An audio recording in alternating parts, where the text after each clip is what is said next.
Well, welcome everyone. I'm Chris Walker, Executive Director of the International Forum for Democratic Studies here at the National Endowment for Democracy, and it's my pleasure to invite everyone here for our discussion titled The Crackdown on Independent Voices in Azerbaijan. You can't hear me. Is that better? Yeah? Okay. Thank you. We have a very full and excellent panel today, so I'm going to do a brief introduction and then we'll get to the speakers. We thought it was useful to hold this discussion at this time because there's an unprecedented crackdown on civil society and media in Azerbaijan.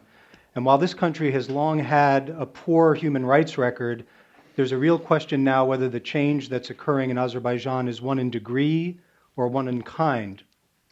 We've seen in recent weeks arrests, detentions, media smear campaigns against independent activists and journalists.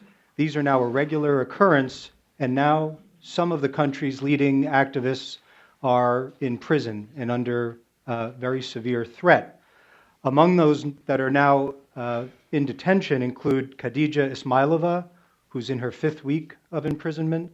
Others who have been jailed during this crackdown include Leyla Yunus, one of Azerbaijan's leading civil society activists, and her husband, Arif Yunus, who's a leading scholar, who, by the way, is celebrating his 60th birthday today in prison. This was a fact I came across in an excellent article by Tom DeWall, who's here in Open Democracy.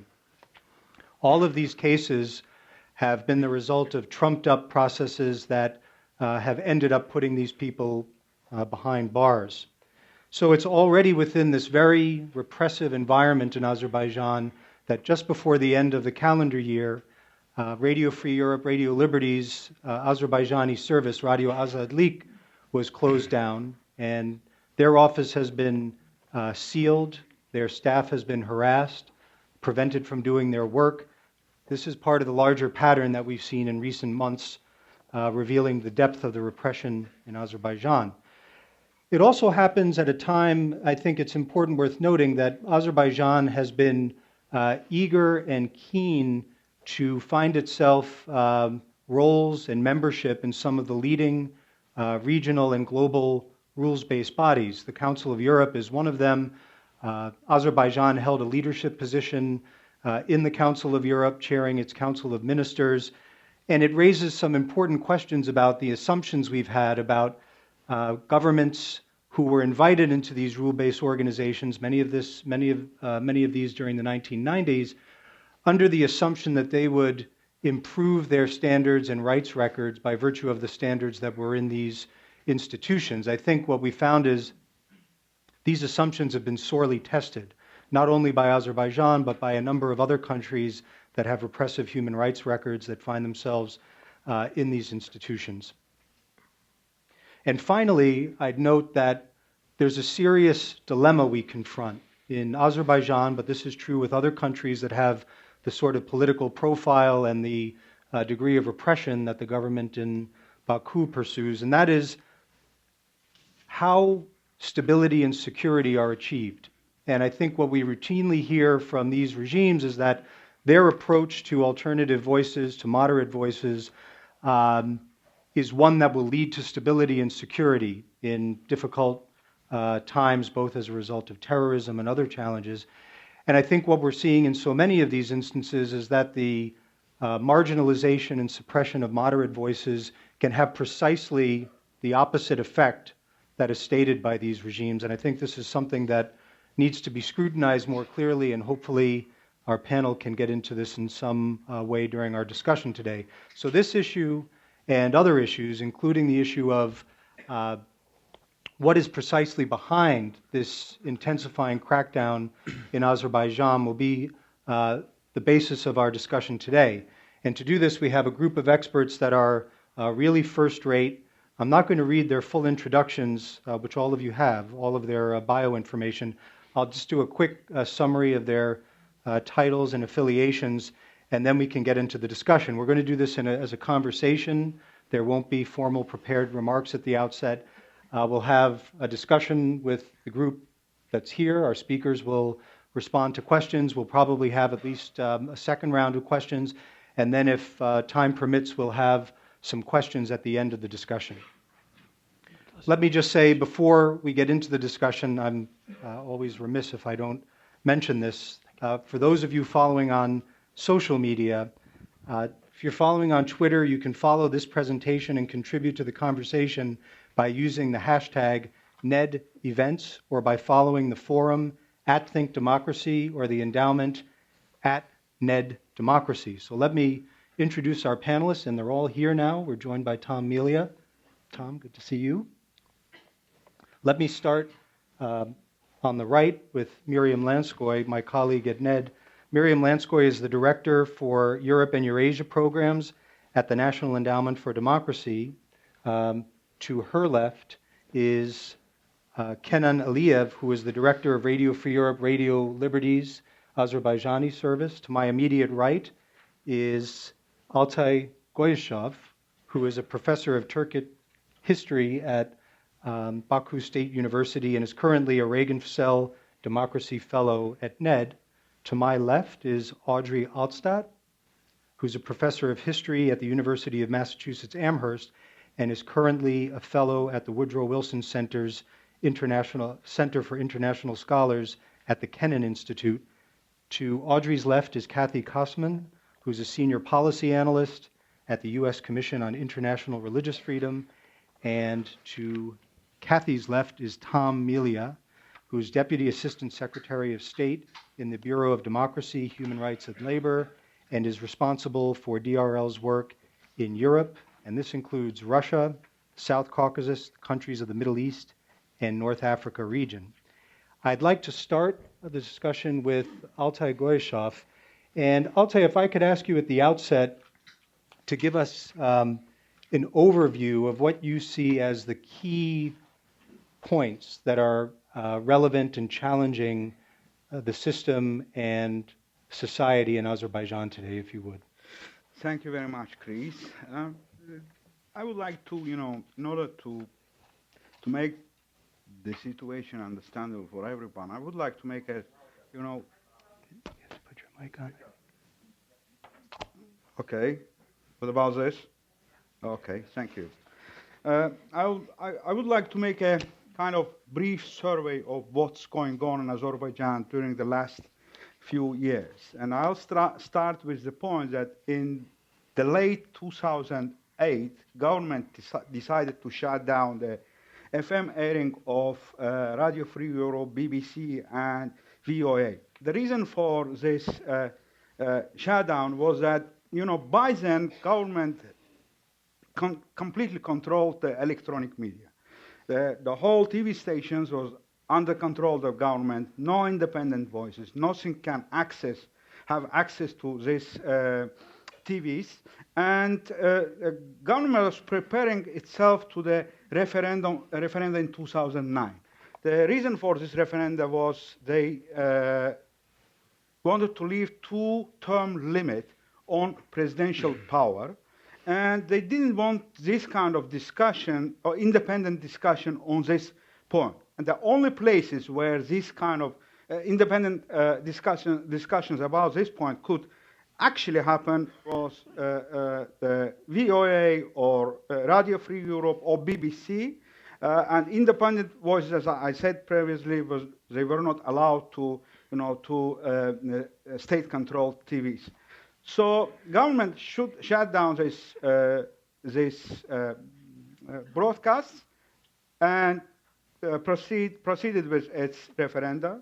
The two-term limit was lifted, but by the end of 2009, early 2010, we had a new phenomenon, which completely, I think, changed the environment for informational flow of information in Azerbaijan. It was a kind of sudden popularization of social media, especially Facebook.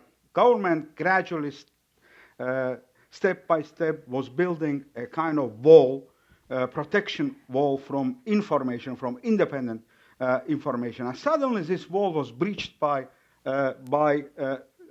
Facebook, especially Facebook, And it completely, destroyed the monopoly of the government on the information. And now the Facebook suddenly became the center of everything in Baku, in Azerbaijan. Everything was happening there.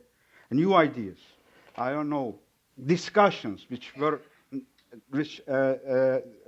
have never been allowed before to happen.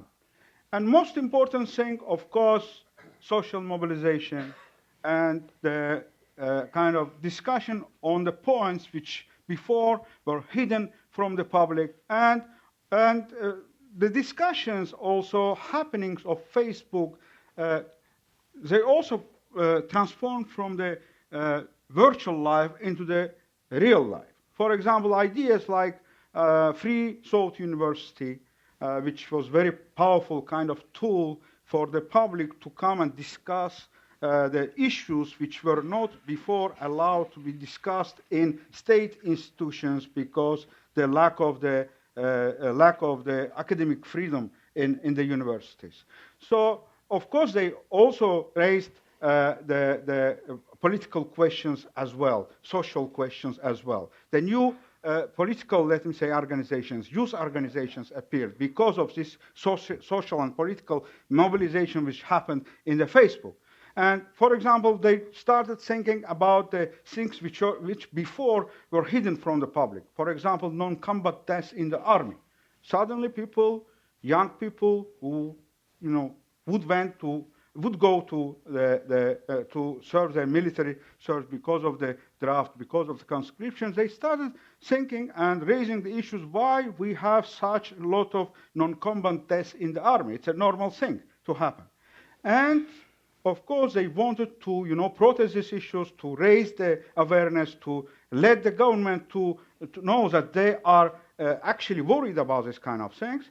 But they started this peaceful, let me say, peaceful demonstrations, but unauthorized because of the non-existence of the freedom of assembly in Azerbaijan. Imagine, for example, that we had a square called Azadlık, freedom.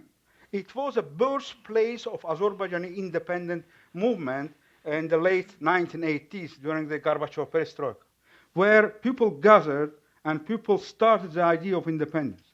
And they renamed the name of this square from Lenin Square into the Freedom Square. Now we are an independent country, and we cannot access to this space. No, so you can, because now there is a parking space under right under the square. Yeah, right. And it was almost impossible to go there and to protest, to raise your voice. That's why people went to the streets, to the central parks, and at the same time there were political questions, which, after all, we are proud nation of being the first Muslim democracy ever. So we just raise these questions. Why, in Azerbaijan, we just lifted two-term limit on presidential power while it exists in all the neighboring countries, even in Russia, even in Iran, but we don't have it. Why, in Azerbaijan, in Baku, for example, the capital city, we cannot elect our mayor? He's appointed by the president, while in the neighboring countries, in the Georgia, in the Armenia, even in Russia again, Tehran, they are elected by the population. Why we do not have the freedom of assembly? Why in the parliaments of these neighboring countries there are some independent voices, there are some oppositional voices, but we do not have any single member of opposition? These are the questions raised by the population, and they had now access to the Facebook, and through the Facebook to the rest of the media, and that's why I think the government was worried. And the response of the government was wrong, but because I think the government, what had the government to do, they had to respond, they had to negotiate, they had to recognize these problems and go to the kind of smooth transition from the closed space to open space. What they did, they decided to crack down on these voices, and it intensified in the second part of 2014, The reason why it intensified then, because when the Putin took over the Crimea, the government used this chance when the attention of the world was completely absorbed by the events in Ukraine. They used this chance just to crack down, to finish this question, and to wipe out all the independent voice, everything, every remnants of it. And it's ironic because by then Azerbaijan was heading the Committee of Ministers of Council of Europe. It's it's ironic because we sometimes we discuss it between us that it's very interesting. We joined the Council of Europe in order to the mission was to help Azerbaijan to democratize, to open space, to build a civil society and things like that. But actually, Azerbaijan was much more democratic place before it joined the Council of Europe. And now we had this Council of Europe. We are heading the Council of Europe, and Azerbaijani government is heading the Council of Europe, and it should help to democratize the situation furthermore. But this specific time was used to completely shut down on independent voices, completely wipe out the space from any kind of dissent, any kind of independent views, and so on. So what happened? What is the result?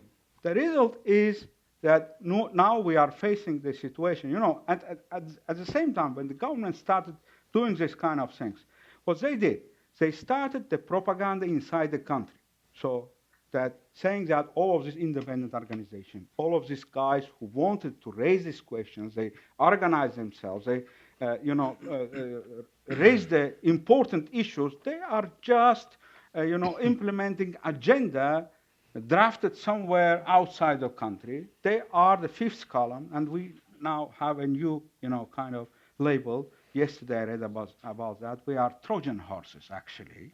And so all of this kind of things are happening everywhere. So in order to tarnish the image of these guys, they also, help to radicalize of those who this civil society, who liberal democratic, pro-Western, pro-European, let me say, the community tried always to resist.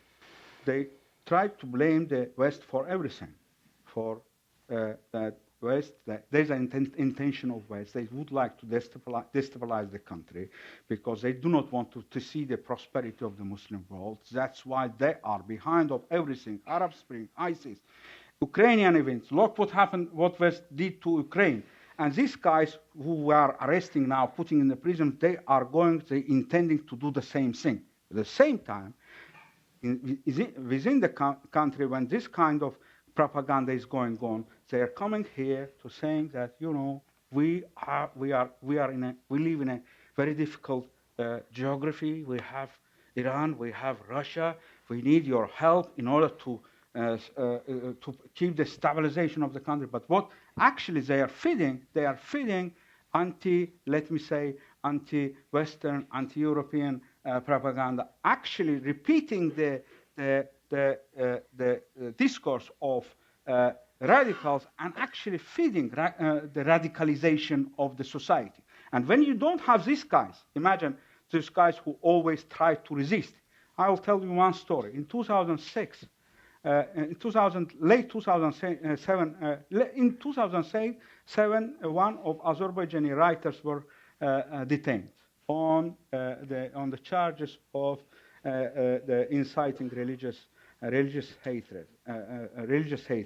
His name was Rafik Taghi. He was a writer, and later in 2011 he was stabbed, and a few days later he was killed. He died actually in hospital, and it sparked very important, let me say, discussions on Facebook about between the secular part, of course, some religious part. Of course, religious part also, majority of them, they said that, okay, they are against any kind of terrorist action, but at the same time, they tried to blame Rafik Taghi for what's happening. So it was a kind of discussion. And in this discussion, I think the secular part prevailed because they show that we have a secular ingredient, which is the most important part of Azerbaijani identity, it must be preserved. And this secular society, actually, when they started to tackle the issue, this, to resist this, kind of opposition from the religious or sometimes very radical parts of the society,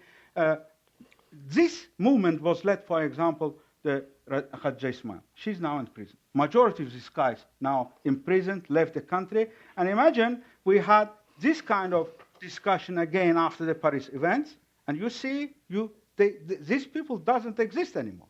It's almost impossible some kind of raise of radical voices who say that, who try to to interpret the events in Paris in their own manner. And what does it mean? What it will lead to the situation when you don't have a moderate voices in Azerbaijan, secular, liberal, democratic voices in Azerbaijan. They are jailed. They are their images tarnished, and lack of the accountability of the government, the lack of the rule of law will pave the way for the rise of the radicals, and government actions, government discourse itself is adjusted to their agenda in order to fight against this liberal democratic elements in the society. So I think the situation in which we are now, it's very dangerous for the future of Azerbaijan. Thank you, Altay. So Kenan Aliyev, Altay has touched on, among other things, the crackdown on the news media. And of course, you've been right in the center of this as the most recent target. Could you give us a sense of, maybe in short order, what's transpired, but also talk a bit about the implications of clearing out the space for independent media voices? First of all, thank you very much for organizing this event and having us in this panel. Azerbaijan is an important country,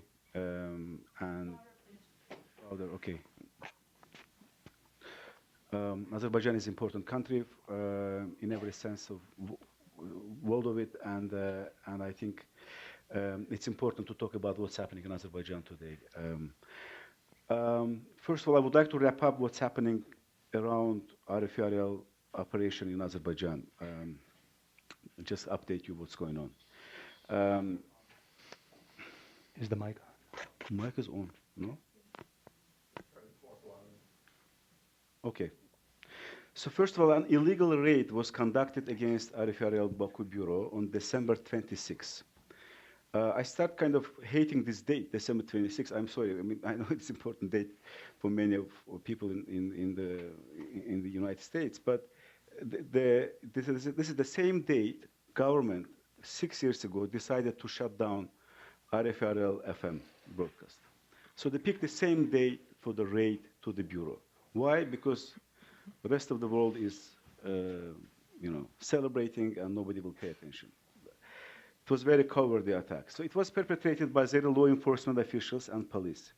During the raid, state authorities seized the company's stamp, financial documents, personal records, and other documentation. They also froze RFRL's bank account.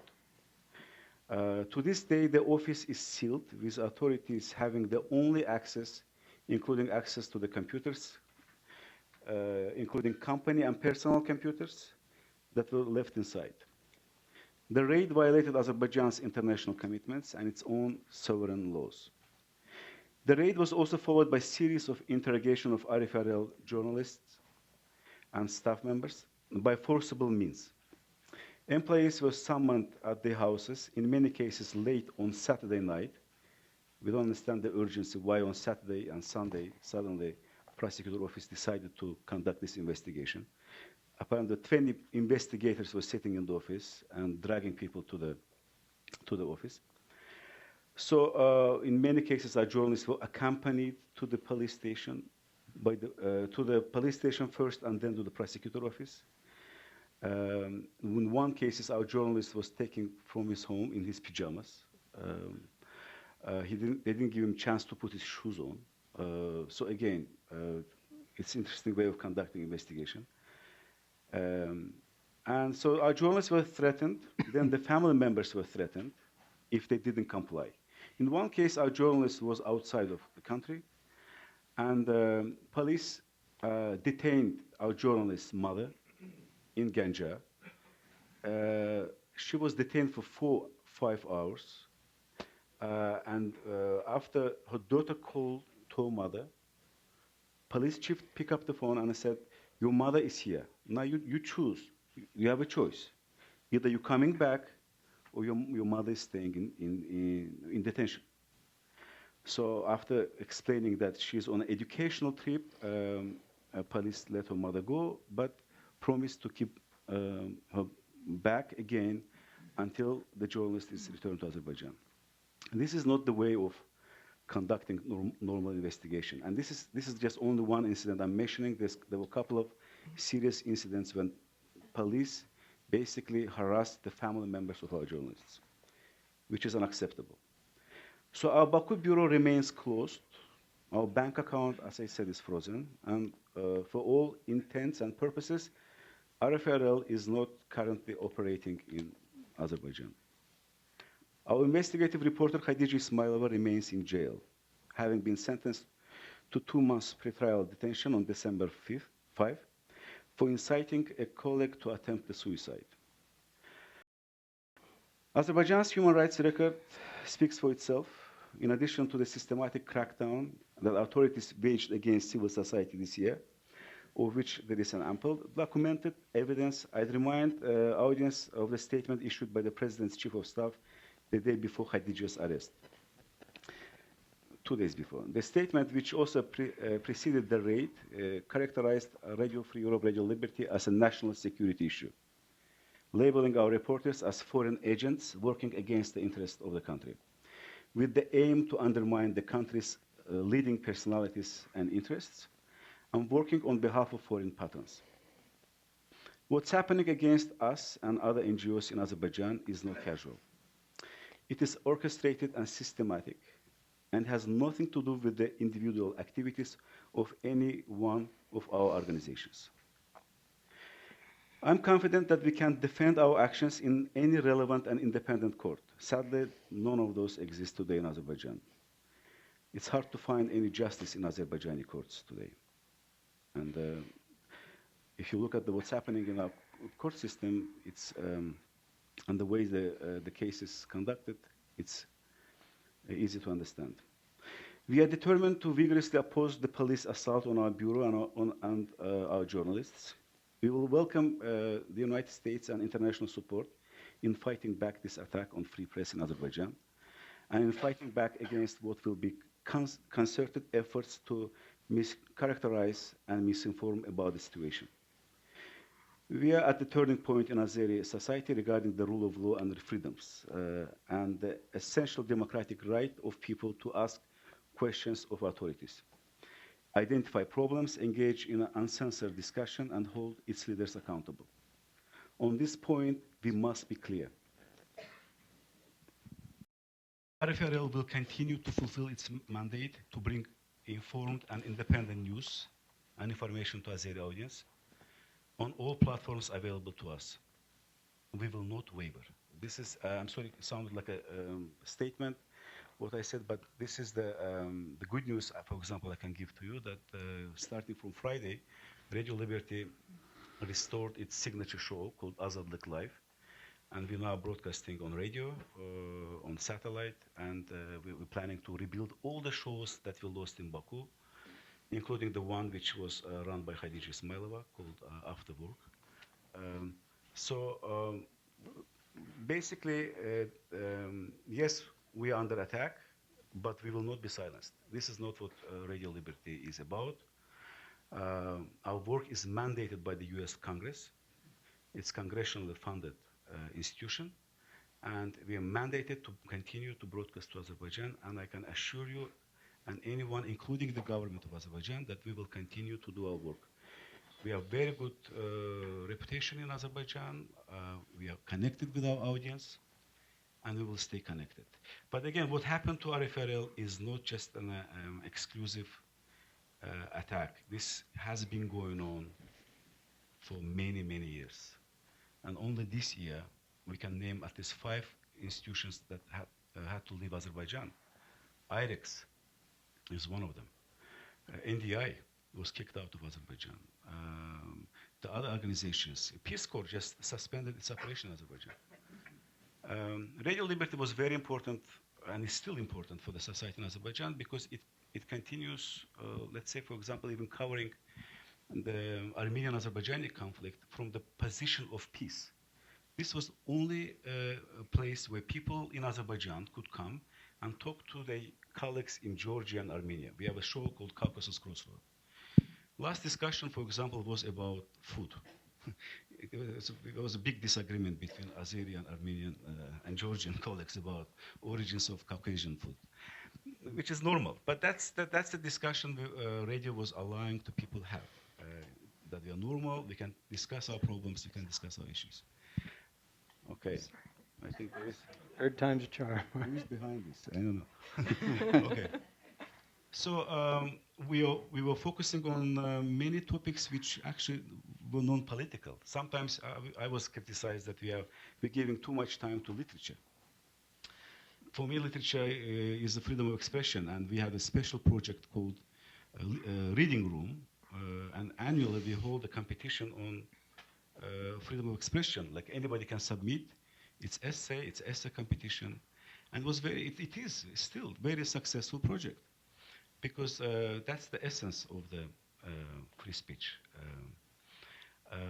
And again, all of this temporary kind of, we're facing these temporary problems. But the paramount issue for us is the security of our people in Baku.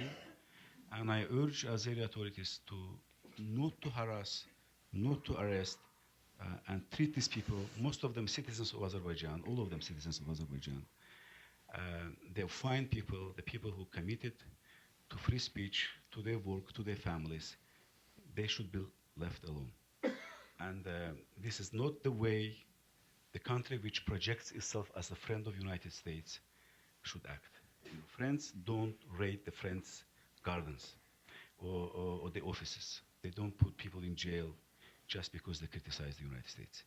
I mean, Azerbaijan should be a friend of the United States, and I believe that it will be always, because people of Azerbaijan have very great feeling about this country. Despite all this anti-American campaign staged by the certain circles in the government is going on in Azerbaijan, most of the people in Azerbaijan feel very strongly about values which our countries share together. And RFRL was a bridge between the United States and Azerbaijan. And again, it's still a bridge, will remain like that, and we will continue to serve to the audience of Azerbaijan. We are just about to celebrate anniversary of Soviet invasion to Baku. On January 20th, Soviet tanks rolled to Baku in 1990. And I perfectly remember that day because I was on the streets in Baku. And the only voice which was reporting what's happening on the ground in Baku was Radio Liberty, Radio Azadlık. Today, and people remember that in Azerbaijan. People perfectly remember the role of this radio played in supporting Azerbaijan's independence. Today, the radio, which in many ways symbolized in Azerbaijan with Azerbaijan's independence, is being shut down by the current Azeri government. I mean, this is very difficult to comprehend. It's sad, but I think this is not the end of the good story, which is called Radio Azadlık. It's a great project. It will continue to work, and I can again assure that it will continue to stay connected with our audience. Thank you. Thank you, Kenan. So turning now to Audrey Altstadt, Kenan has reminded us that the repression in Azerbaijan has been there for quite some time, but it seems to be intensifying in ways that are unique now.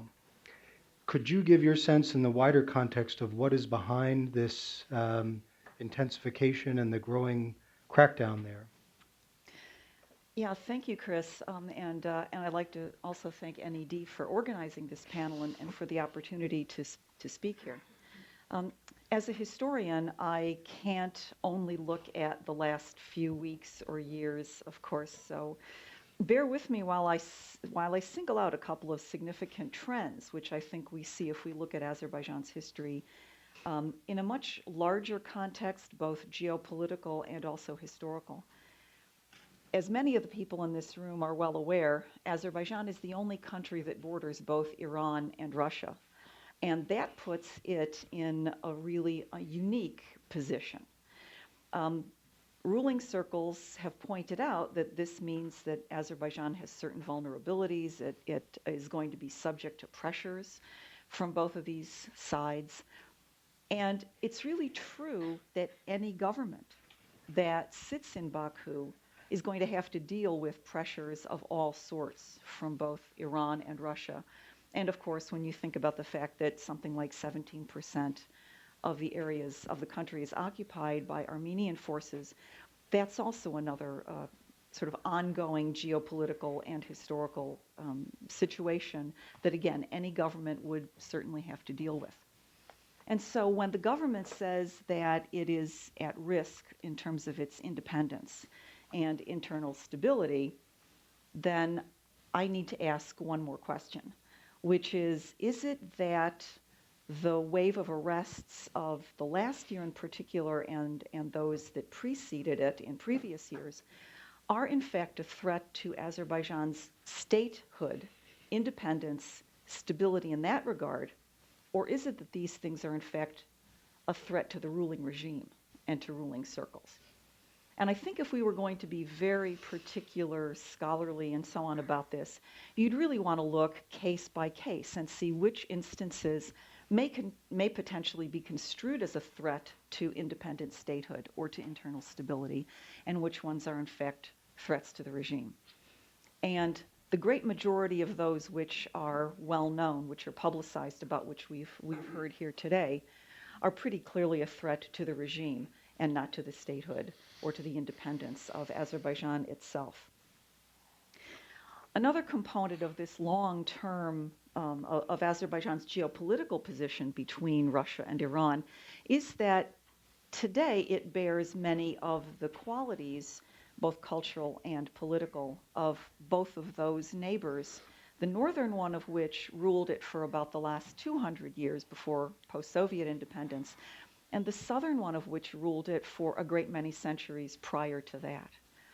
And so the models up until the 20th century, which Azerbaijan had of governance and statehood and statecraft, have been largely of monarchies, authoritarian models in the Soviet period, a totalitarian model. And so those kinds of precedents around governance do in fact still shape it today. I think it's a very non-historical and somewhat American point of view to say, well, 20 plus years, my goodness, there's no impact left anymore of Soviet vestiges, and that's just not true. If you think about people that are old enough to be in power today, they grew up, they were educated in the Soviet period, and so the vestiges of Soviet impact of education, of values, and so on, don't just evaporate because you change the status of the state, because you change the flag or the national anthem. If you look again, final point here on the longer historical issues, if you look at the beginnings of secularism, of interest in liberal democracy, of discourse, of free press, of open spaces for discourse, within Azerbaijan, you'll find all of this at the end of the 19th and the beginning of the 20th centuries. And these trends emerge with internal impetus. One of the mistakes that I see, again, not very historically minded people making, is the idea that secularism was imposed by Russian rule. It's not at all true. That religious tolerance somehow emerged only because of Russian rule or because of Soviet policies, also not true. Again, you go back before World War I and you'll see all of these things may have been inspired by European examples, but they really are very much a part of a certain segment of Azerbaijani secular intellectuals whose example then came to fruition with the independent republic of 1918 to 20, and which was used very deliberately as a model even Even in the Brezhnev era, as some scholars began to explore this again, most certainly in the Gorbachev era, and then very deliberately in the post-Soviet independence era. So I wanted to stress those things because it is not true that many of the ideas that are associated with democracy or secularization are brought and imposed on Azerbaijan from the outside. This is very much an indigenous, has a lot of indigenous resonance with it. If we look at the nearer term, the post-Soviet time period, and just let's say the period of rule of the current president, Ilham Aliyev, which began in 2003, the kind of environment into which Ilham Aliyev came as a new president in Azerbaijan was a really difficult one for anyone coming to power, and especially the way that he did. He didn't have to fight to come to power. He didn't have to particularly even want to come to power. For the most part, he basically inherited this position as president in spite of the election of 2003. And so there were lots of uncertainties for him as an individual ruler. He inherited his predecessor and father's advisors. And what their relationship might be to him was not necessarily clear to him in those first weeks or months when he came to power. And within the first year, 2 years, 3 years that he was in power, he had a chance to have a front row seat to the Rose Revolution and the Orange Revolution, and then shortly after that, the Tulip Revolution in Kazakhstan. And the sense of all of the unknowns, what might his own population's view be of his own leadership, of the policies of his government, all of these things had to make him rather nervous. And yet at the same time, that nervousness is a reflection of his sense that he did not have really a firm control on power, and that all of the criticism of the election that brought him to power in 2003 had not been entirely legitimate, did not meet international standards, as the OSCE and other external forces had all testified at the time of those elections. Looking at all of those so-called color revolutions, and in spite of all of the differences among them, there were certain trends which were fairly common, even though they might play out in a different way. One of those was, in one way or other, they were all associated with elections which were considered to be not free and fair, and which the OSCE said were not free and fair. And so the OSCE then got to be kind of this sort of a target, a point that was associated with the sense that their judgment about an election could be followed by unrest. And so one of the things that we saw in 2013 after the last election, downgrading of the OSCE office in Baku. A second feature that you can see in all of these color revolutions, again, although the organization, the pre-revolutionary and post-revolutionary paths were different, another thing that you saw in common was an important, prominent role played by youth organizations or youth movements. And so one of the things that we saw in Azerbaijan, going back at least to 08, 09, was a real focus on youth organizations, young people that were involved with established political parties like the Musavat Party or like the Popular Front parties, and that they became targeted, they were harassed, they were set up really in order to be arrested and then have charges and witnesses against them fabricated and so on. And this is really a long running, again, as I said, for the last several years. I think from Baku's point of view, two of the most powerful examples which affected the view of the government or likely affected the view of the government, but that happened externally, were two things, one very close up, one a little bit farther away. 2008, Russia's invasion of neighboring Georgia. We all had a chance to see how Europe would react and how the United States would react. And there was not much of a strong reaction. If there was any doubt by any states in the Caucasus that the United States or Europe would somehow come in or not come in if Russia really challenged them, I think this put it to rest. Europe's far away. The United States is far away. Not going to deploy troops, even when Russia invades one of these countries of the Caucasus, even when they bomb on either side of the BTC pipeline, you got to recognize that whatever assistance they may give, it's not going to be troops on the ground. I think that probably led Azerbaijan certainly to reassess its relationship to Western countries, including the United States, and to maybe think a little bit differently about Russia and the way it needed to deal with its immediate neighbor.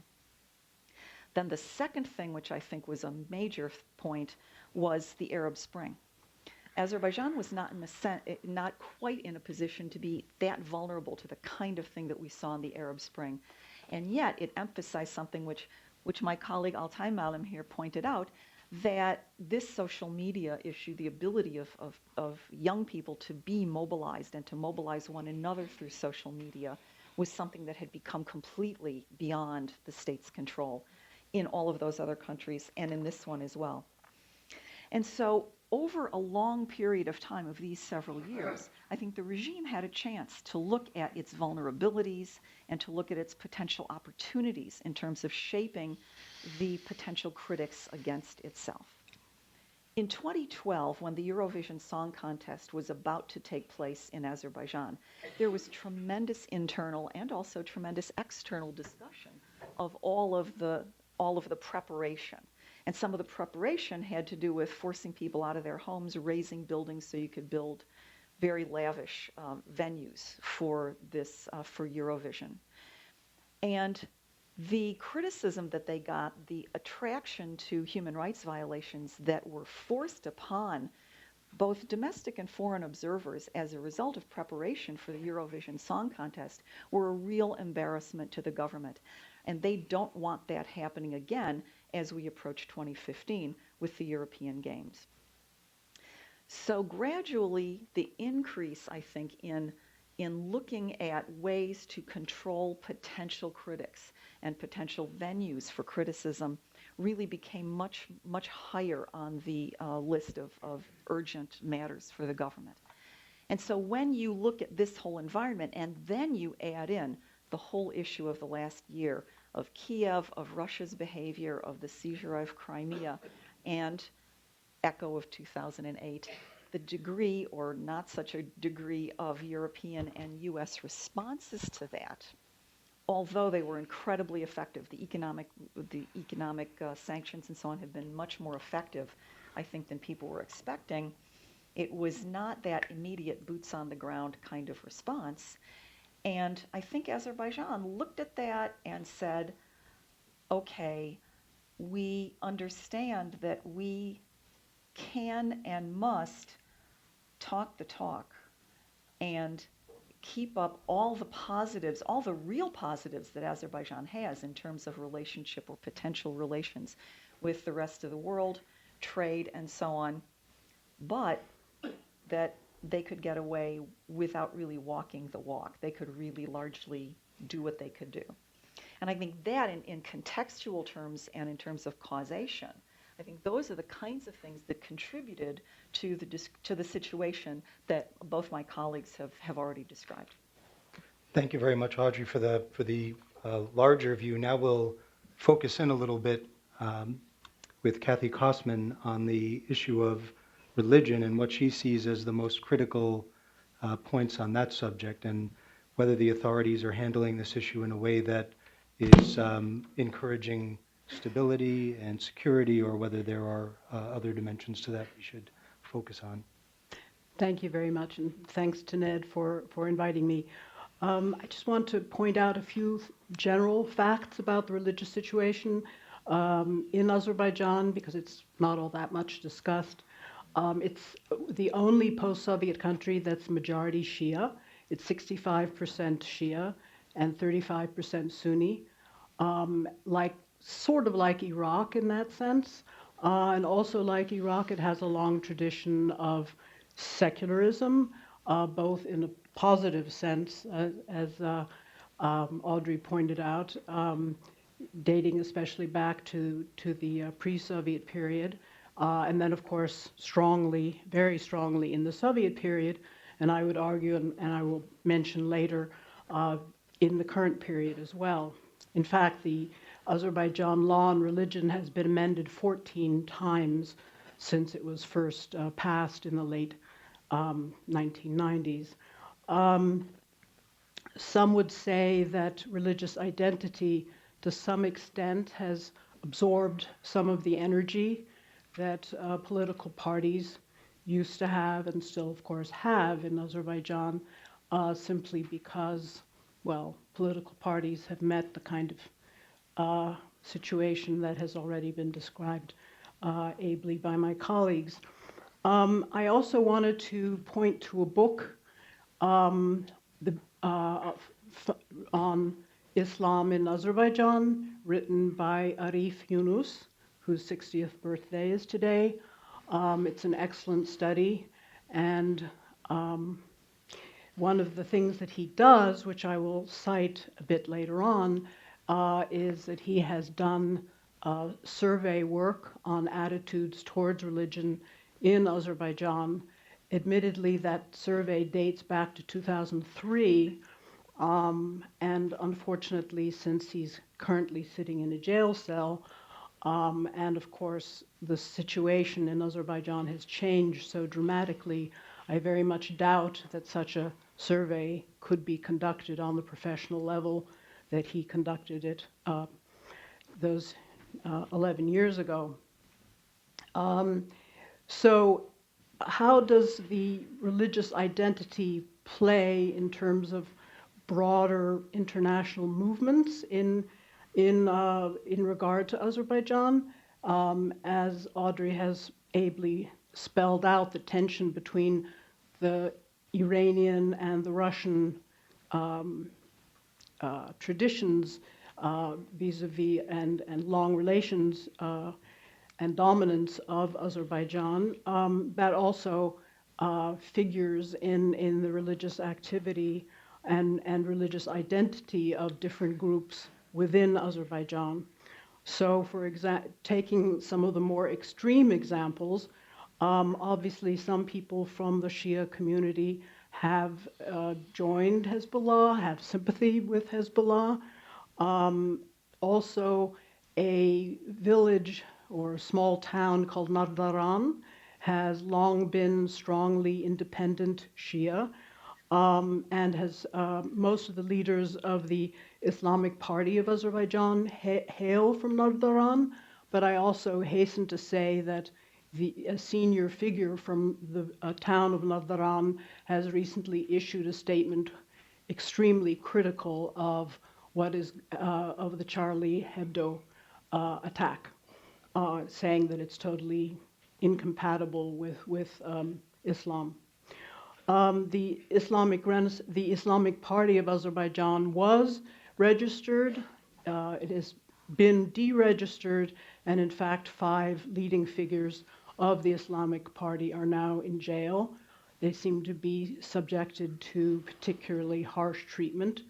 And another leading figure of the Islamic Party was just arrested in December and is still awaiting trial, reputedly on espionage charges. But that's still a little unclear since that's such a new situation. So let me turn now to a little bit some of the ways in which the law on religion, which is, as I mentioned, constantly being amended, unfortunately, usually in a harsher direction, the ways in which the religion law is used to restrict what should be legitimate peaceful religious activities in Azerbaijan. For example, in order to have legal status, you have to register with the state, and there are many onerous requirements in order to meet that registration. And I should point out that most Protestant groups, for example, in Azerbaijan are too small to meet the numerical registration requirements. Religious activities, if you do manage to get registered, you're only allowed to conduct your religious activities in your legally certified address. So you cannot pray or conduct religious activities outside the building or premise in which you have your legal registration address.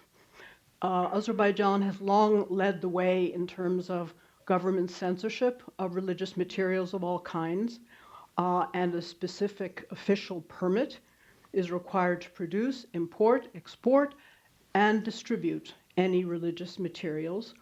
And you must have government-approved religious education in order to preach or teach about religion or religious precepts.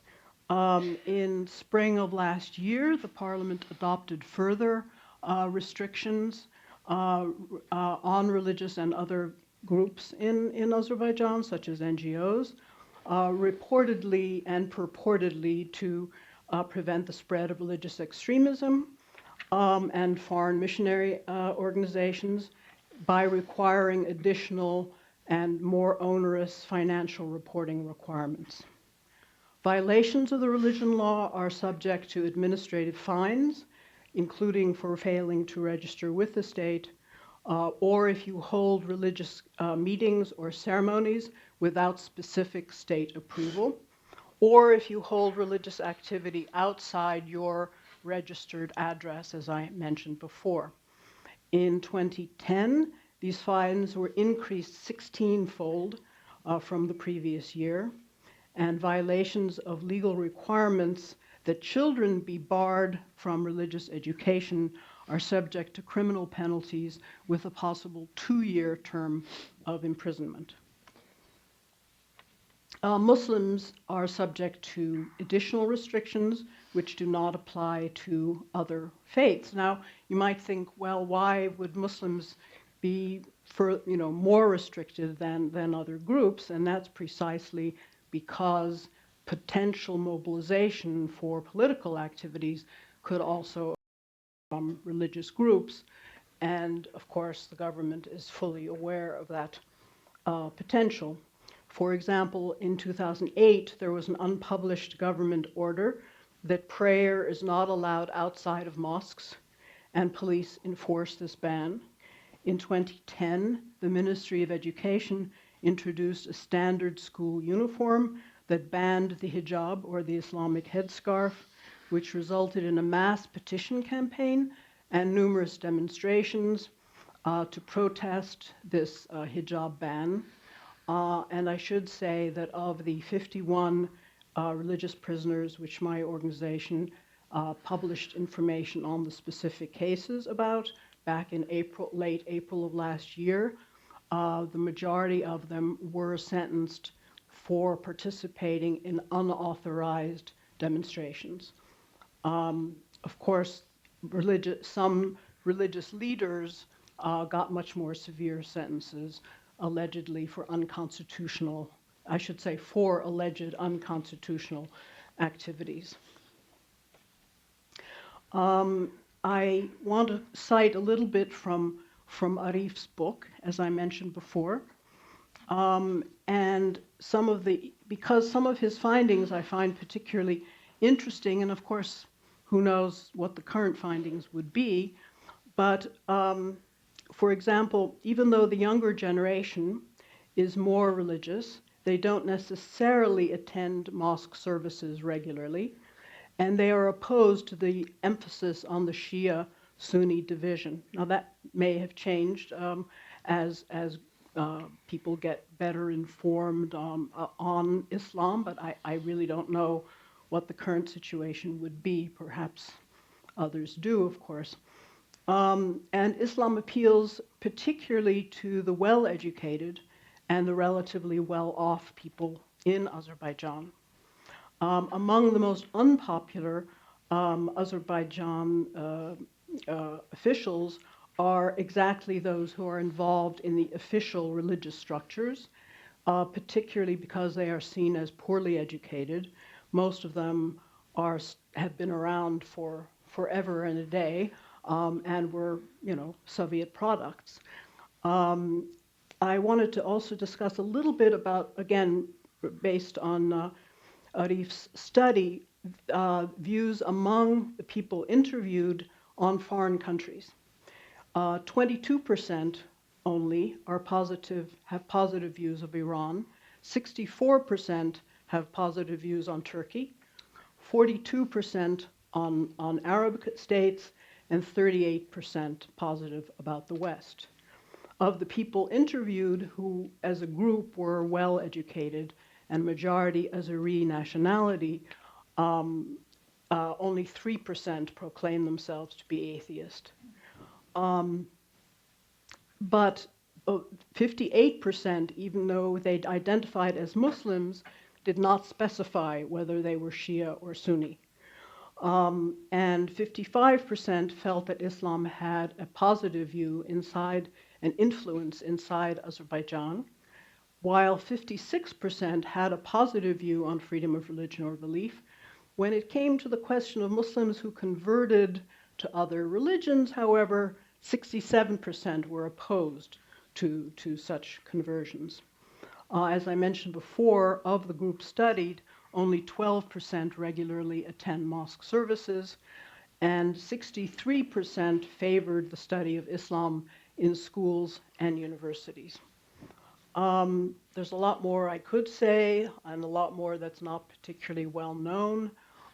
This area is particularly sensitive to the government, but I gave at least a starting view on this particular situation. And thank you very much again for the opportunity. Thank you, Kathy. So let's turn to Tom Melia now, and I think Tom may have to leave us soon, possibly. And Tom, if you could, in the time you have, give us a sense of how the U.S. is responding and approaching the challenges from Azerbaijan, and perhaps also talk a bit about the issues that have been raised in one way or another in broader terms of examples where squeezing out moderate voices and not permitting the flow of information can have unexpected consequences in terms of ensuring or at least encouraging stability and security.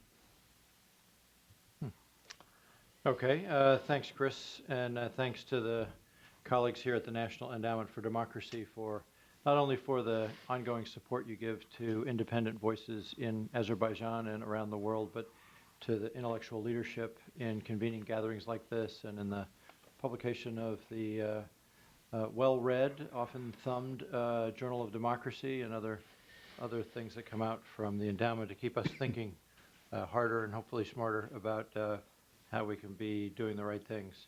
So I appreciate being here today for this discussion about Azerbaijan. And I appreciate the comments that have come before me from Altay and Kenan and Audrey and Kathy, providing not only the historical and geopolitical context and the interesting Islamic religious foundation to modern Azerbaijani society, but also the sense of urgency in particular that our two Azerbaijani friends brought to the conversation. I don't think there's a difference of analysis. I don't think we dispute the events, the issues that have unfolded over the last number of months in Azerbaijan. I think we're all watching the same thing, and we're watching it very closely in Baku and from Washington, and in conversations that we have when we encounter both Azerbaijani civil society voices, but also government officials. I saw both when I was at the OSCE ministerial meeting a month ago in Switzerland and engaged vigorously with both. So I don't think there's any question about what's happening in Azerbaijan.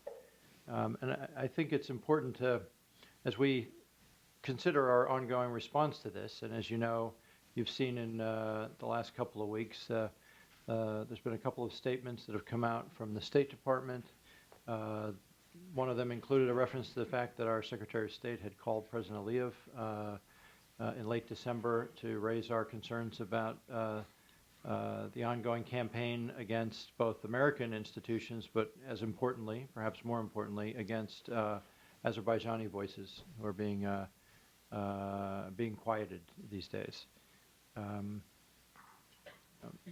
U.S. policy, and for those here from the Embassy of Azerbaijan or the organizations working with the Embassy of Azerbaijan, I think it's important to underscore that U.S. policy is to strongly support sovereign independence of Azerbaijan, to seek to support its prosperity, hopefully an increasingly shared prosperity in Azerbaijan, its security and its stability. I mean, that's our goal. We want Azerbaijan, like its neighbors, to be a stable, self-governing, rights-respecting country that will be a good partner in the international community. And in order to be economically successful in the 21st century and to be the kind of security partner that we and Azerbaijan's government want it to be, we think that recognition and recognition of the rights of the citizens of Azerbaijan to exercise their fundamental freedoms is vital to that. Freedom of expression, freedom of association. And so in order to get us to where we would like to be, not just in our bilateral relationship with Azerbaijan, but for Azerbaijan to live up to its potential, we're going to be engaging more vigorously with the government at higher levels, continuing to try to find common ground and try to move our bilateral relationship where we can be talking in a more cooperative way about the way forward. Fortunately, for this purpose, we have recently seen the United States Senate confirm our ambassador, who will be going out there later this month, Bob Sakuda, who is an expert on the region, knows Azerbaijan and its neighbors very well. We expect him to be arriving in Baku in the next couple of weeks. That will provide another important point of access and engagement for us. And other officials from the State Department and the U.S. government, I think, will be seeking to visit Baku and to engage with them not only there and here, but again in other third country venues. Obviously, as Chris's sort of second part of his question suggests, we think that the key to stability in the modern age is to be able to have a more supple, flexible, enabling environment for different voices to be heard and for people to talk about public policy and to be able to speak to their fellow citizens and speak to their government in a way that gets to a conversation, not to a pugnacious response. And so as we seek to get our relationship with Azerbaijan to a better place, the conspicuous expressions of anti-Americanism and the actions against American organizations and those working with Americans, including not least RFE, which is such a vital, it's as independent as it is official. It is a part of the U.S. government infrastructure, but it is also an independent voice for honest journalism, and we will continue to be backing RFE and RL as strongly as we can in our engagements with all and sundry. So it is important that for our partners in the government of Azerbaijan to recognize that what our interests really are, which is that we want stability and prosperity for Azerbaijan, and we also want, and we think the key to that is more and more independent voices to be respected and allowed to do what they do in normal modern societies. So I will just end by echoing a point that was made, I think, by at least a couple of our speakers, not least Kathy, that 95 years ago, Azerbaijan demonstrated that it is possible to have a secular democratic political framework in a majority Muslim country, an interesting achievement even almost a century later. And I think it's a part of Azerbaijan's history that all Azerbaijanis can rally to and try to build upon as we try to help Azerbaijanis reboot that experience and bring it into the 21st century. So it's as I said at the outset, I don't think there's a difference of analysis. I think we're looking for a way to engage constructively with our partners in the government of Azerbaijan, and we will continue to support the independent voices that are seeking to move their country more briskly into the modern democratic world that they'd like to be living in. And I think with that, I'll stop. Okay, thank you, Tom. And finally, I want to turn to Miriam Lanskoy to offer what she thinks are some of the key points that have been discussed and add her comments and observations to our conversation. Great, thank you, Chris. I want to make a couple of points. I've spent a lot of the last year thinking through the why of why is this happening at sort of big level and very large level. And I want to pull out a couple of strains that have already come up. First, the international organizations. It has not borne out that through participation in international organizations, democracy, human rights, and so forth would improve. That has been a thesis over the last 20 years. As Azerbaijan became more integrated into various OSCE, Council of Europe, neighborhood policy with the EU, as it took advantage of the various programs, it also continued to decline steeply. So if you look at Freedom House figures for Azerbaijan in late 1990s, it's roughly on par with Georgia, roughly on par with Armenia. Right now, it's more like Uzbekistan. So we've seen Azerbaijan decline in every standard of governance that Freedom House measures over the last 10 years. Yes, there's vestiges of the Soviet Union, but of course those were there in, for instance, the also authoritarian regime of the 1990s. Not nearly as bad as they are now. Again, across the board decline in Freedom House scores since 2003, so that now it's basically the same as Uzbekistan.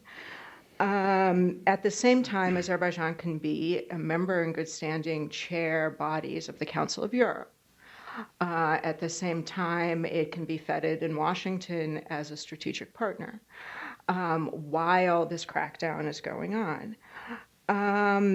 There is no lack of statements. There's a Vienna Commission report on the Azerbaijan NGO legislation that just came out about 3 weeks ago, and it surveys the legislation and 12 European court findings that Azerbaijan is in violation of the European Charter on Freedom of Association. That things like NGO registration should be an enabling freedom of association, and regulation should be the purpose of regulation is to ensure an environment in which people can fulfill their basic rights. In fact, these the Azerbaijan's regulations, as again 12 European court decisions, Vienna Commission report of 3 weeks ago say it's doing exactly the opposite. It's violating these basic principles. There's 100 political prisoners in Azerbaijan, and it keeps growing. When Intigam Aliyev, who's a wonderful lawyer in Azerbaijan, when he was arrested in August, he said, listen, I'm tired of feeling guilty because I'm the lawyer and my clients keep going to jail. Now I'm going in and I'm going to where the good people are. And Azerbaijan's good people keep being put in jail. Its best journalists, its best human rights activists, its best scholars keep winding up in jail based on various trumped up cases. Sometimes in the case of religious activists, it's often their drugs are planted on them. Or in the case of NGO activists, you can't even understand what exactly, some kind of technicalities in legislation that, and again, legislation that itself should not be there. So why is this happening? So I think for me, the little why, there's a tactical why, which is that the government can get away with it. We don't have criticism. I don't think that any of this criticism, by the way, is a threat to either the state or the regime. It's just criticism. There has been since Aliyev Jr. Came to power, there's been a revolution in Georgia. There were 2 revolutions in Kyrgyzstan. There's been the Arab Spring. None of that challenged in any way Azerbaijan's internal situation. I don't think that there's any credible, realistic threat to the regime or to the security of the government. And I don't know why Maidan should change that calculus for the government. So I think the big why, or the little why, sorry, is that they can get away with it. They can continue to be in the Council of Europe, they can continue to be feted in DC, and they can do these things, and you don't have to tolerate any domestic criticisms if you don't have to. The big why is whether being a very bad authoritarian government, they in principle can tolerate the existence of good. Because the bigger project here is to say that, look, we can buy off members of the European Parliament, we've got a former ambassador to these statements. The West doesn't even believe its own statements. As cynical as we are, they're making empty gestures, and we can all wink at each other and keep going. That's the bigger why. There's a journalist, so-called journalist in Azerbaijan, Einal Afetulayev, who was an opposition journalist, who had a good publication, who was put in jail, who was an Amnesty International prisoner of conscience, who was worked over pretty well in jail, was then released, and now runs a website called Hakkun, which just publishes one smear after another. Mine and Carl's photos were there recently. And one of, I think, the biggest why is this happening? Why are the best people? Why is Leyla Yunus? Why is Arif Yunus spending his birthday in jail? Why did Rasul turn 30 in jail? And it's to try to turn them into more Einal Afetulayevs. That no one, the point is to try to show that no one is, that there is no good. Everyone is as corrupt and as cynical as we are, and that we can do this to anyone. So I think I'll stop there. Thank you, Miriam. And I think this is a much larger issue of how the West and the democracies more generally have responded as authoritarian regimes, not only Azerbaijan, but Russia and others have become much more active and effective in using their resources inside of democratic institutions. We've read about this in different ways and places, but it's something that really needs a reckoning. In the end, the democracies will have to decide where their standards are and how hard they're going to fight for them. What I'd like to do before we move to questions is give the speakers a chance to respond to anything they'd like that's been said here. And in addition to that, I'd like to ask Altay, if he would, to share his thoughts from his posture and position on what can be done that would be productive to get the sort of changes that would be better for Azerbaijani society as a whole. Thank you very much. Chris, the problem is, this government, why this government started this crackdown? We discussed the main reasons why they did it, but there are some other reasons as well. When we had in Baku Eurovision, this Eurovision event, it attracted lots of attention from foreign media, and each foreign media who tries to find out what is Azerbaijan, they found out that there are lots of problems with human rights, and all of this situation in Azerbaijan popped up in the international media. One of the reasons of this crackdown was just to clear the space, not to have the same situation when we are going to have first European Games in 2015, this year. But the problem is what we see now, that it's absolutely the opposite result. Almost each day we have the information or some kind of op-eds or articles in the international media criticizing the current crackdown which is going on in Azerbaijan.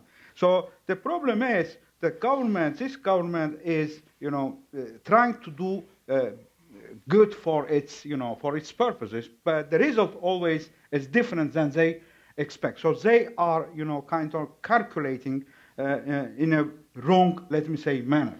So what can be done? I would like just to share one information. For example, I have here I'm a member of the organization, one of the organizations which appeared during this last few years when we had all of the social mobilization, some kind of it will sound a little bit strange and not very good, but imagine some kind of yappy guys, young urban professionals to come, the middle class they came together to figure out somehow to to contribute to the opening the space and things like that. And two of these guys now in the prison.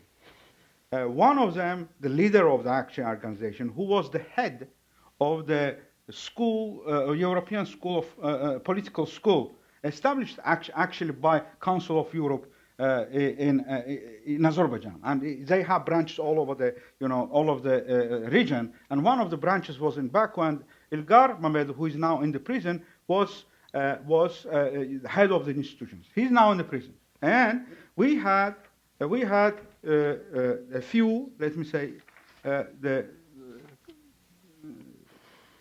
Council, the European Court of Human Rights has particular decision about him. Says that the circumstance indicates that the actual purpose of the impunity measures was to silence or punish the applicant for criticizing the government and attempting to disseminate what he believed was the true information that the government were trying to hide. In the light of these considerations, the court finds that the restriction of the applicant's liberty was applied for purposes other than bringing him before a competent legal authority or reasonable suspicion of having committed an offense as prescribed by Article 5. Also, Article 18, which openly says that he's a political prisoner, was applied in the case in Ilgam. So we have the decision of the European Court of Human Rights, but he's not free. Then, recently, we had a decision of the Committee of Ministers of Council of Europe. And this decision says, as regards individual measures and considers the circumstances of the case, called upon the authorities to ensure the applicant's released without delay.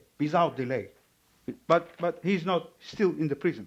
So even the decisions of the courts, the European Court of Human Rights, is not working there. And it's very interesting, we, in Azerbaijan now, some people compare 2014 to the 1937. Mm-hmm. Of course, we don't have Siberia now, we don't have capital punishment, but the crackdown is very similar to what was happening in 1930. The best of the best were in prison. And Mr. President had, in his recent address on occasion of the New Year's Eve, he is describing the situation in Azerbaijan. I will read just one sentence. That Azerbaijan chaired the Committee of Ministers of the Council of Europe, making valuable contribution to development of democracy and protection of human rights in Europe. So we actually contributed to the development of human rights in Europe by imprisoning the best of the society.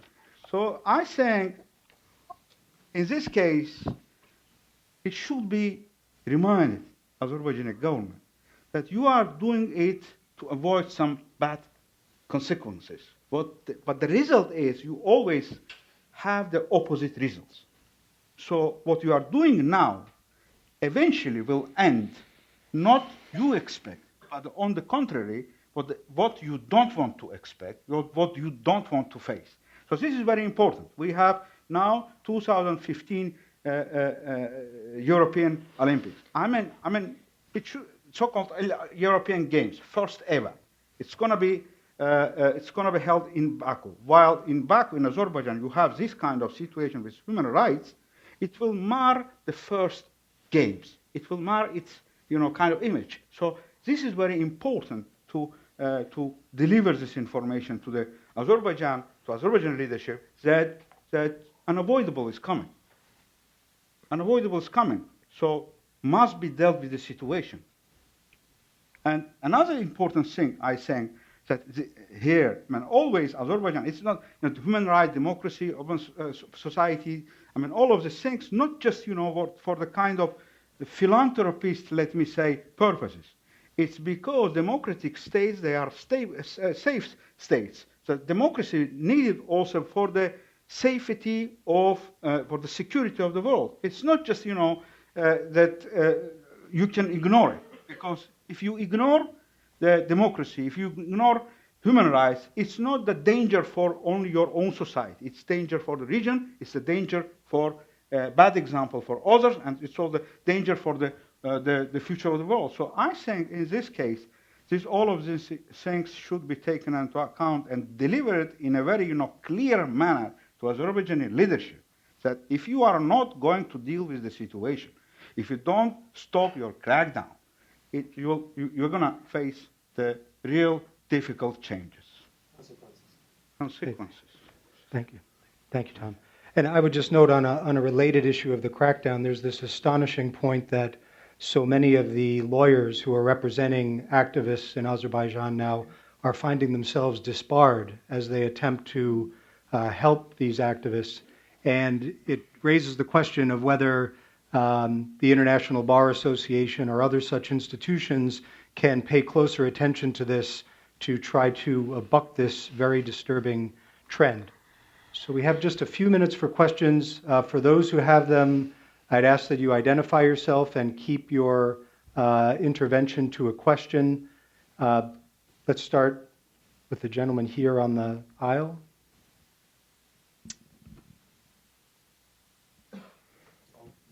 Sorry, Said Nouri, former political prisoner and political dissident from Azerbaijan, US citizen now. My question actually was for Mr. Melia, but unfortunately he left. But I will still ask my question. I'm really outraged by US government reaction for what's happening in Azerbaijan, not just as Azeri, but also as naturalized US citizen. Mr. Melia called Azerbaijan is an ally and a strategic partner of United States. But for example, December 21st, State Secretary Kerry calling Azerbaijan dictator Ilham Aliyev, let's call him dictator because he doesn't represent of people of Azerbaijan and he's non-democratically elected president. He calling him, and on 26 December, US funded Radio Free Europe got raided by government security forces. So what kind of ally is that? Right now I was checking Twitter and government trolls right now bashing United States, criticizing United States for Ferguson events and other events because of this event. So what kind of ally is that? All pro-government media right now criticizing United States, included, as Miriam mentioned, Einullah Fatullahev's website run by Ministry of National Security specifically, who gives him all the informations. What kind of ally is that? Do we call North Korea ally? Do we call Venezuela ally? There's hundreds of people in jail, hundreds of people threatening every day, hundreds of people torturing. We don't know even about that. What's happening in Nakhchivan, in the regions?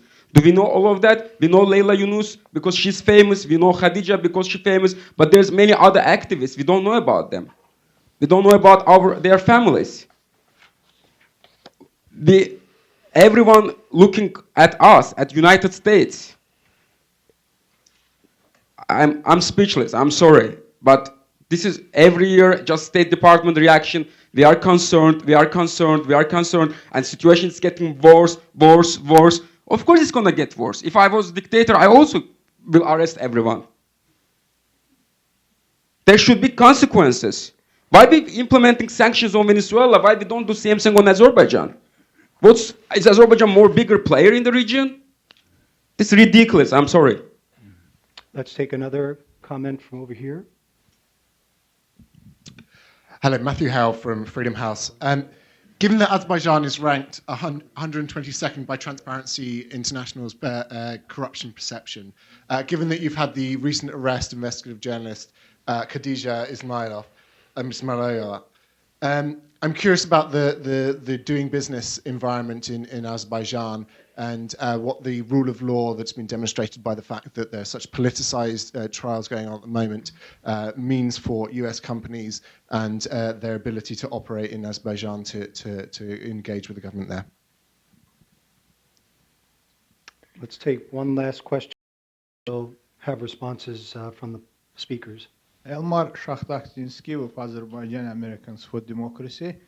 I would like to challenge the panelists to question the strategically inflated importance of Azerbaijan as a U.S. ally.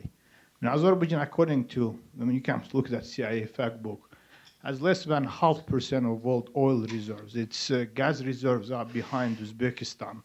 Current gas production is like Trinidad and Tobago, actually, in terms of output. Its oil production is behind Angola and Kazakhstan. By the size of GDP, cultural, religious influence, population, size of the territory, Azerbaijan is no Egypt, no Turkey, no Saudi Arabia. So the question is, why then a country of probably more importance than its size would suggest, but nothing like any other big countries, is allowed to undermine entire U.S. credibility as a champion of freedom and rights around the world? And by concrete example, I'm not going to go, obviously there should be sanctions and other consequences, but at the time when State Department was expressing concerns a couple of years ago about Crackdown, U.S. State Department officials are attending PR shows of a lobbyist outfits, AAA Association, which are known to be set up according to Justice Department registry by the money of the corrupt Azerbaijani oligarchs. So it's the actions like this, the duplicity, the concern is followed by statements of friendship, and these actions, not just by Congress members, but by administration, but give the leadership a confidence that it can talk the talk and not walk the walk, but gives them an impunity in terms of its relations with the West. So I would challenge, don't you think Azerbaijan's importance is overrated in terms of the sacrifice of U.S. values that it demands? Thanks. And I guess a variant of that question is whether Azerbaijan's real added value should be seen as a secular, ostensibly in the future democratic partner, and that seems to have been lost, at least in the most recent period. So why don't we let the speakers respond to whichever parts of the questions they'd like. Can start with Kenan or Altay, and then we'll wrap up. Well,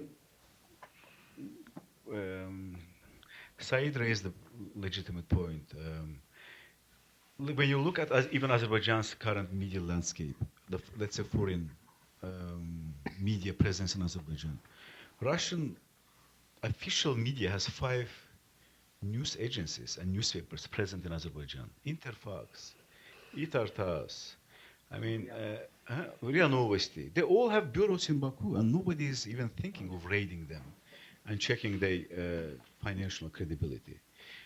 Even IRNA, the Iranian official news agency, has a bureau in Baku.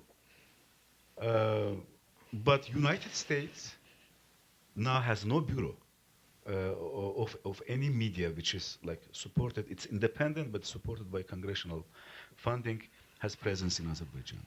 So it's actually, it gives a good understanding what direction this country might actually drifting in terms of making these moves to please some patrons in Kremlin and Moscow. So I'm not going to go in that political dimension of this question, but I give you another, which is not a more popular, not the most popular theory what is behind these attacks. The crackdown intensified starting from August, when there were serious clashes on Armenian-Azerbaijani front line. Azerbaijan had, according to both sides' information, both sides have big losses, and Azerbaijan had also a lot of losses, and this information got out of the control. There is one, I think, serious destabilizing factor in Azerbaijan presently exists, is a possibility of war, a resumption of the war. And if you look at the current rhetoric from the both sides, especially from Baku, this possibility actually could be a real. And so immediately after this event, Ramiz Mekhtiev assembled, this is presidential chief of staff, assembled all the media leaders of the pro-government media, and even start yelling at them that how could you cover this event, and to the news got out of the control.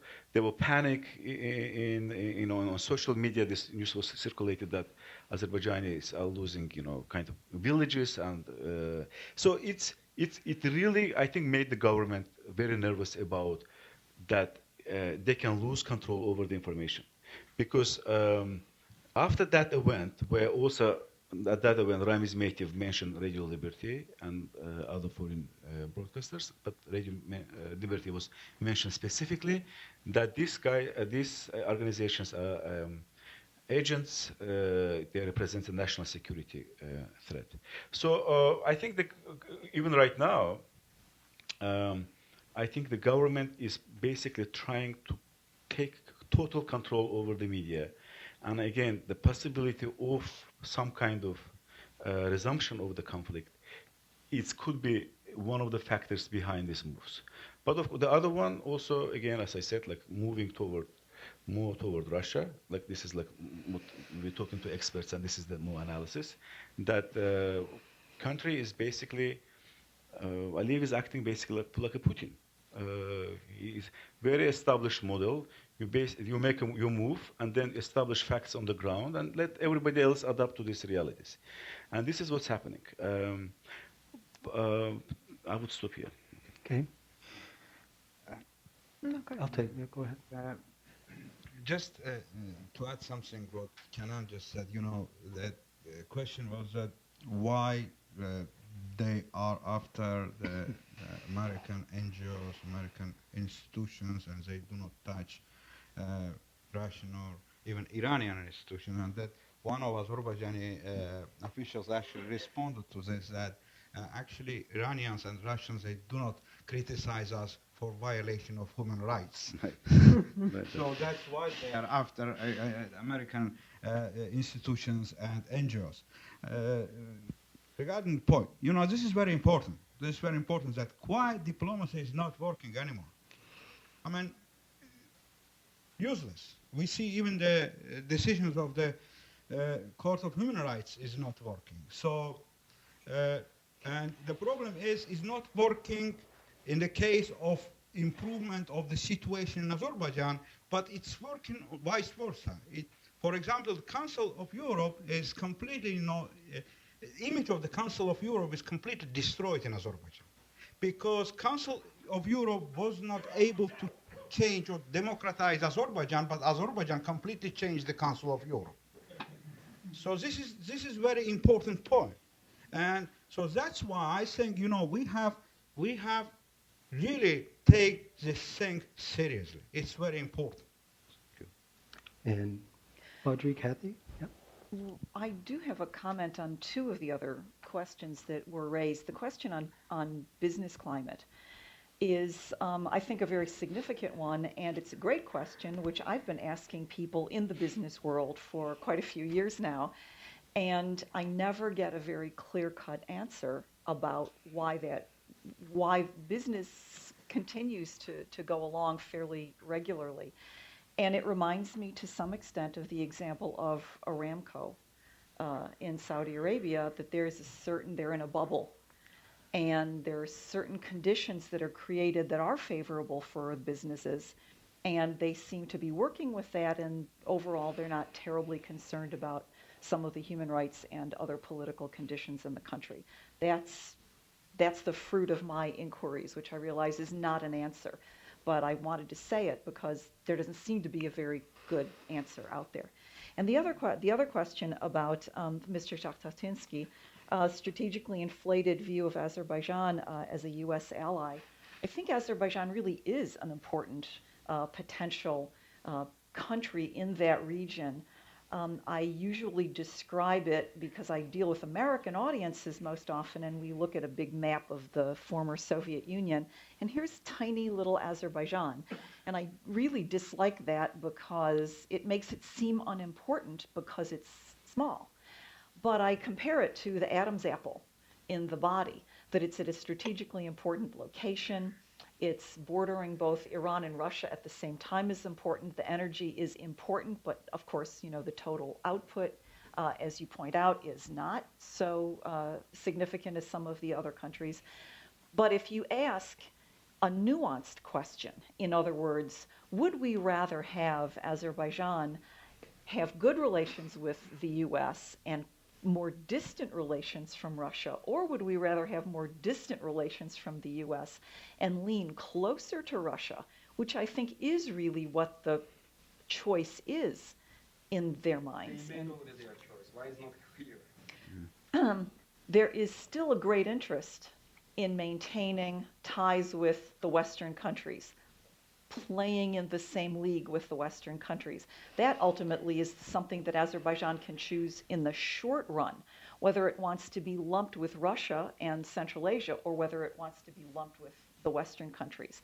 That's a choice that the United States maybe can encourage one way or the other without, in fact, running into significant overt kinds of interference, which when I look at U.S. history dealing with other countries, I think, I can try to understand what some of these concerns actually are. But I think that it's not that these actions allow Azerbaijan to undermine U.S. credibility. I don't think that's possible. I think only the U.S. can allow U.S. credibility to be undermined. And that then has to do with decisions that the United States makes about the things its government says and the things that its policymakers do. And Kathy? Well, I have sort of a potpourri of responses. Nakhichevan was mentioned, and I'm glad you did mention that because I meant to say that conditions in Nakhichevan are worse across the board. I focus on religious issues. So, for example, in December, there were 50 arrested. There were several hundred detained. 50 were remaining in detention on religious grounds. More than that is not really known.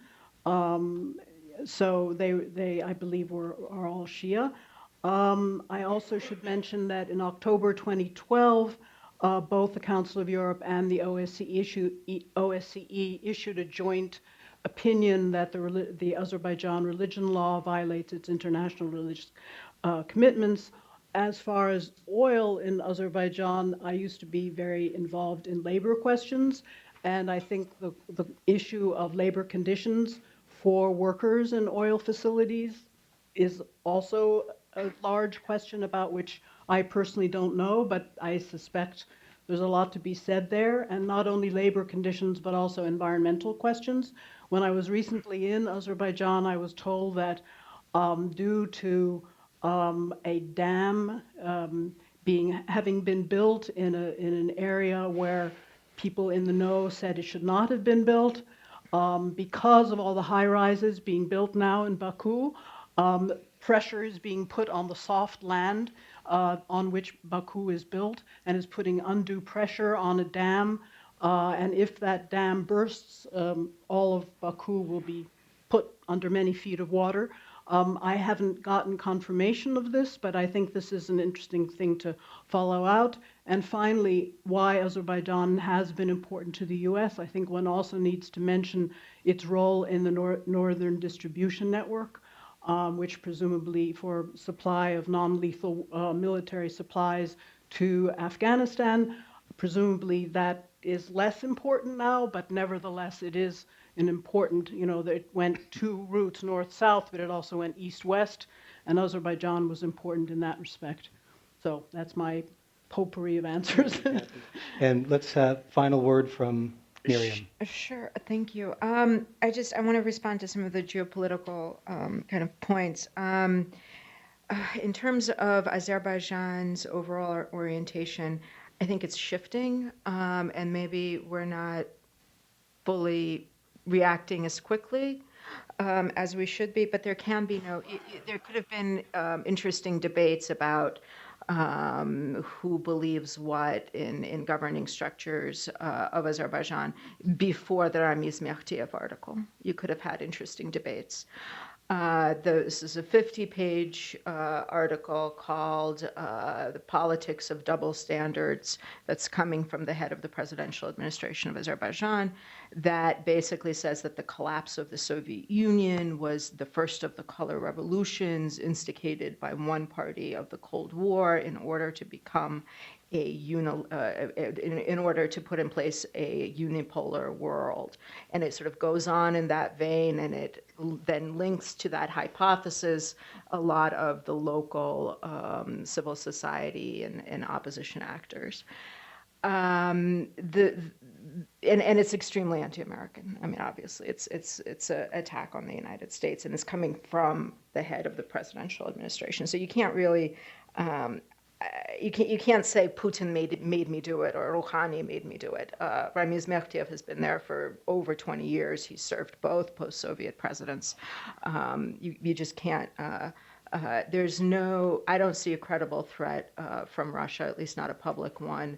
Russia has been threatening Georgia, Baltic states, Kazakhstan, very publicly, very clearly. One does not see that with Azerbaijan. In fact, one sees a closer relationship. In the case of Iran, Aliyev and Rouhani have gotten together 4 times last year. They're developing all kinds of infrastructure projects, better business ties, better. They're sort of melding their electric grids and so forth. There's in all sorts of ways the relationship between Russia and Azerbaijan and Iran is actually improving this whole time. So while Mekhtiev is attacking the United States, you have there was a quote from Aliyev after his meeting with Rouhani saying, Iran is just and legal in all things, and it's a pleasure to do business with them. So I would say that in a geopolitical sense, there's a kind of realignment that's taking place right in front of us. There was an op-ed last week in the New York Times that was making this point, and there's an excellent piece by Tom DeWall in Foreign Affairs saying that Azerbaijan is looking for a way of superficially engaging the West while maintaining a Russia-type internal model. So I think these things are playing themselves out. And unfortunately, I don't see Azerbaijan as being particularly well tethered to the West at this time. So I'll take this opportunity to thank Miriam, Kenan Aliyev, Altay Goyushov, Audrey Altstadt, and Catherine Cosman for terrific presentation. And I thank all of you for staying for the discussion. And it's certainly an issue that deserves even further discussion. So with that, thank you to you all.